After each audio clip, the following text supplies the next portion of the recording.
So I'm here with LJ and Ola from Entombed and from Grave, both Swedish death metal legends for about, I think, 30 years or more? Something like that. I don't quite remember, but getting closer to 30. Okay, I think Nihilist started in 1986. 7 maybe. Okay. 7. Or 88. Somewhere around there. Okay, we're almost the same age. When I wake up, it takes me about, an hour to get in shape, and you guys are still touring. How do you keep up with that? I don't know really, it's just something that kicks in. It's always hard before you leave home and all the preparations and all that, but once you're out here it's just like automatically rolling every day. Every day is the same, but you're in a different place really. But I don't know, I know for sure that it's not cut out for everyone to do this. Definitely I've had members in my band that couldn't do it, and Same here. Okay. Yeah, as Ola says, it's after a week it just moves on. You don't really think about it. Just day by day you just get through it. But you actually get a lot of sleep. You know, when you drive overnight, you have the option to stay up and drink, or go to sleep, or both. So it's quite relaxing. What option do you choose the most? I And sleeping? this first week it's more sleeping, Okay. but I prefer to get drunk before the show, so rather than after. So everybody has their thing, and everybody's free to do whatever they want. Okay. So it's a pretty fun group to be with this tour. Okay. Yeah, we also have Repuked with us, and For the whole they're tour? young and drunk Yeah. all the time.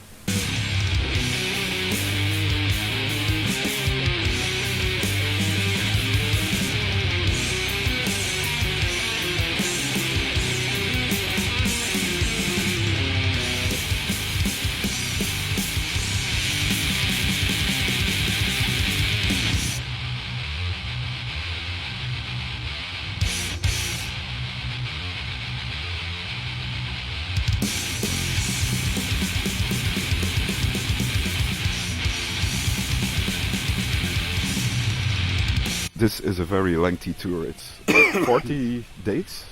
38 in a row. Just No days thir- off. No days off. Just 5 more to go. yeah. we're trying not to count, but we do it anyways every day, and it's really weird to think about it like that, but as we started out saying, once you're out here it just keeps on rolling, and eventually we'll be halfway, and then the rest usually goes pretty fast. So. I saw a little movie on the Grave Facebook page where two members of both bands are a bit like kissing each other. Is that going to be the case in 40 days? I saw a little bit of it. I think it's Mika and It's Mika. and Nico talking about something. Cox Yeah. Okay. in yeah. Swedish. Well, if whatever happens on tour stays on YouTube or on Facebook, I guess. Okay. But I think it's fun. Sometimes you put things out there and let people know what you're doing. I mean, it's not all about shows. There's also 23 hours that you just hang around and do nothing or do stupid videos. It's always something going on.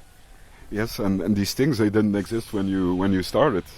That must be another way of being in contact with the fans. Yeah, definitely. I mean, it's a great promotion tool, like everything that's out there on the internet. Of course, it can go both ways. It's sometimes it's very I don't know how to explain it, but it gets too much sometimes. But it's a great way for the bands to promote and let the fans know what's going on, and also the fans can help to spread news about the band and what's going on. So it's a great tool for sure. Okay. And you will always be good friends even after this long tour? Yeah, There of will course. be tensions, or I mean, No, we've I don't been think out so. on tour together before, Yeah. so I mean, Yeah. and it's now. Yeah.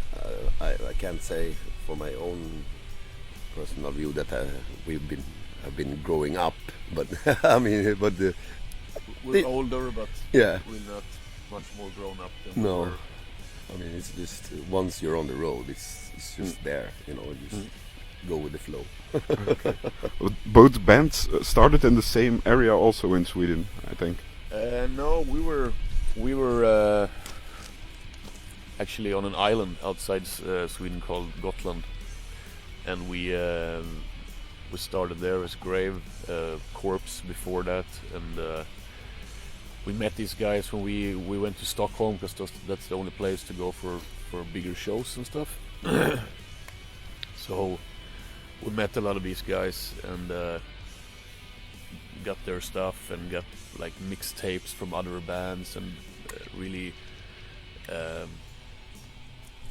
just shared our interests and bands and our own stuff as well, and traded demos and stuff like that. So, and we moved, Gray moved, the whole band moved up to Stockholm in '91, so, and we've been there since then. And all of those bands that were around then, or the people are in one way or another dealing with music nowadays as well. So Yeah. I mean, nobody has to really let the music go. So it's cool when you you see all the old friends coming at the Morbid Angel show in Stockholm. It's like yeah. And you haven't seen them in a while, but you know. Maybe some have work or stuff like that, but they still come to the shows. Okay.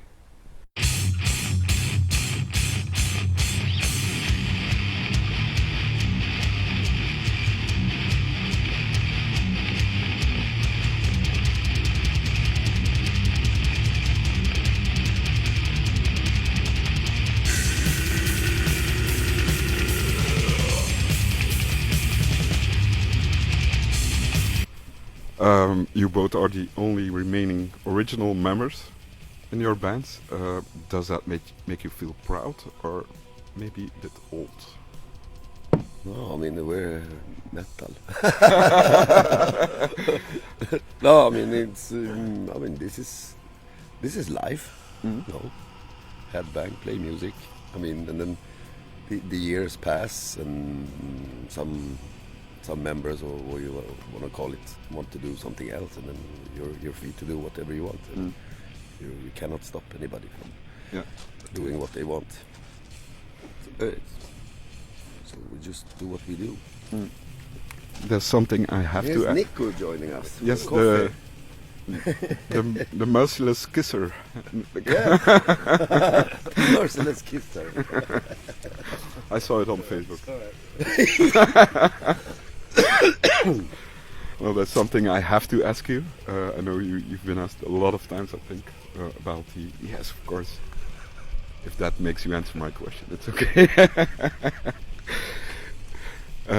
About the Entombed AD stuff. What will Entombed ever be Entombed again without the AD?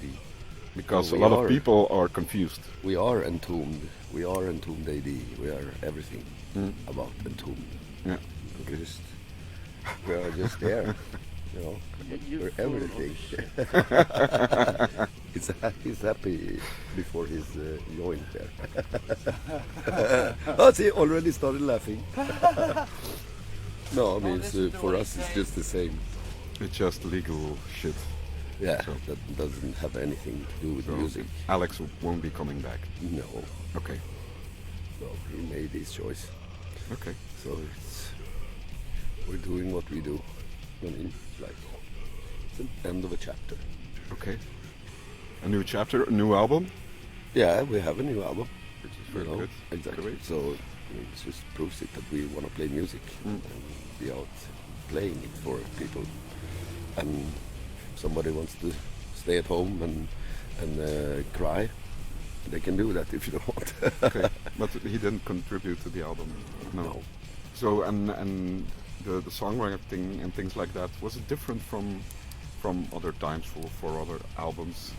No, I mean, Was it more like a group thing? Because Yeah, I mean, Nico, for example, contributed a lot, and everybody contributed and working with each other instead of against each other. So it was a easy, simple, easy process. But not to say that we didn't just record it. I mean, when you do songs, you put your soul into it. But it was if we're working together, it's a smooth, process. Mm-hmm. Okay. Talking about albums, what about a new Grave album? I've heard the EP. Yeah, we've been working now during the summer on a new album. It was supposed to. The initial plan was to have it out for this tour, but we felt pretty fast that it's not going to be possible to do it. So rather than stressing it, we pushed the whole thing into next year. So I think release will be in late February or something like that. And it's pretty much done. It's missing vocals and some solo parts, but all the basics are already recorded. So it's very interesting, and same thing as LG said, that it's a mutual process between all the members in the band. Everybody contributes, everybody has ideas, and it's more like writing, like back in the old days when we were actually writing in the rehearsal room together and writing songs like that. So I'm lucky enough and happy to have like the right people in the band and the right lineup that everybody can contribute music-wise as well. No, it's not the case that Ola decides.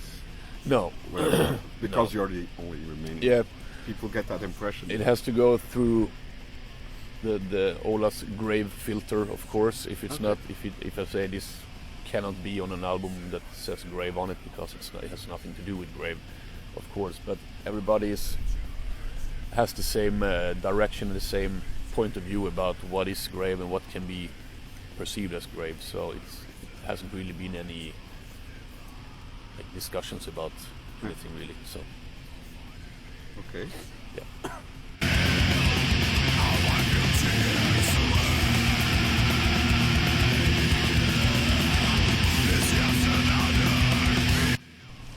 Sweden, land of death metal. There aren't too many bands still playing from the earlier years. I think Dismember and some others, but like a good band like God Macabre and things like that, they disappear. Do you think there is a second wave coming? Yeah, definitely. There's a lot of younger bands that kind of try to do what we did when we were starting out, and try to find that Swedish sound. And there's a lot of good ones. I mean, and I'm sure there's a lot of them that are going to be quite successful on their own, even though they are really not doing anything new, but passing on the torch, to a younger generation. So that's very cool, and it also brings a lot of younger people to our shows these days. Because that's where it all came from. Yeah.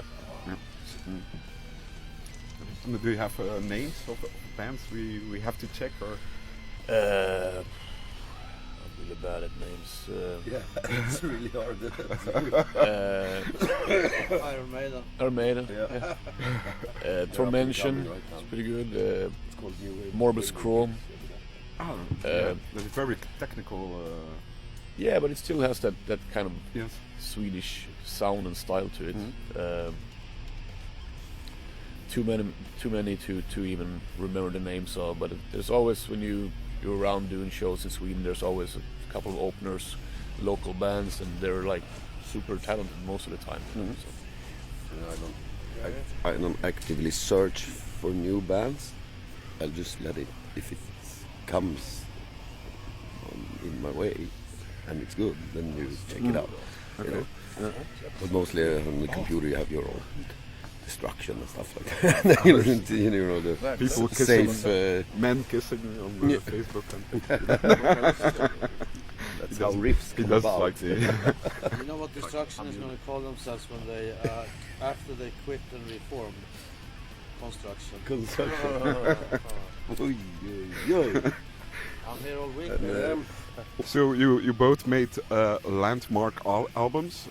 For Grave it was Into the Grave, which is one of my favorites, and Left Hand Pal. How many of the songs you play live of those records? On this tour, not too many. I think 2 or 3 maybe. We alternate them, but it also gets harder by every new album you do to keep older songs in the set list, you know, because there's always a restricted amount of time to do it. But we always try to have a few of each of the earliest first 2 or 3 albums, because you know that people always want to hear stuff like that. So, and I still enjoy playing them as well. So it's it has to be a good balance between what you're trying to promote and what you also know that the fans wants to see. You know, if I go and see Slayer or Iron Maiden or whatever, I don't want to hear the whole new album. It doesn't interest me at all. Okay. So you want to hear the stuff that made an impact on you when you grew up, and is in many cases the reason you started listening to a band and have been following them. Okay. What about you guys? Yeah, I mean, with the new album, you have to promote it, and we enjoy playing it. But we do 16 songs and try to make a good mix out of it, old and new. So it's like. There's always a big emphasis on Wolverine blues, or am I mistaken? I have no idea. I don't know. I've been looking at your set lists from your Japan tour and things like that, and I've seen that there's a lot of like Out of Hand and Demon. And It's a good album. And it is a good album. Very good. And then especially in Japan, Anders, Johan Jansson, it was only Nick on guitar there, so we played the songs that could most easy be played with one guitar only. Okay. But tonight we have Johan on the second guitar as well. Oh, there's a second guitar. Yeah, and then we can broaden the spectra. Good. So it would be good. What's your favorite from the new album? You play the songs, and if somebody shouts something, if you know it, in a good mood, you can put that in, you know, just like that. But we try to do a fluent mix of old and new. Okay. We had a discussion about new songs yesterday, and we really want to play the new stuff, but as LG and Ola says, it's very, the fans don't want to hear all the new stuff, they want to hear the old stuff. So. Yeah, and some new stuff. And that's very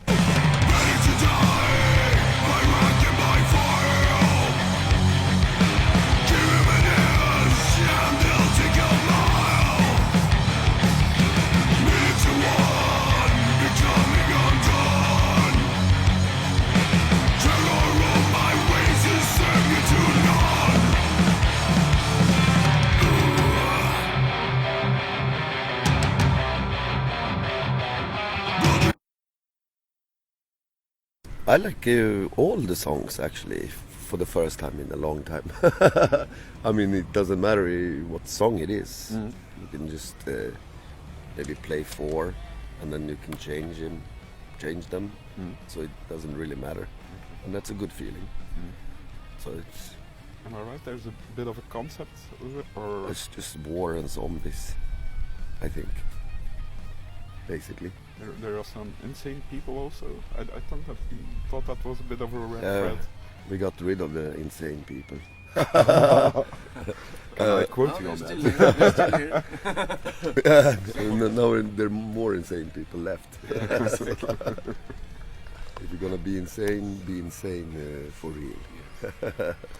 Some question I wanted to ask you about Sweden. Because it has always surprised me how, because it's a large country, but not so many people. No. But with a lot of great bands, and I always ask me how do they do it?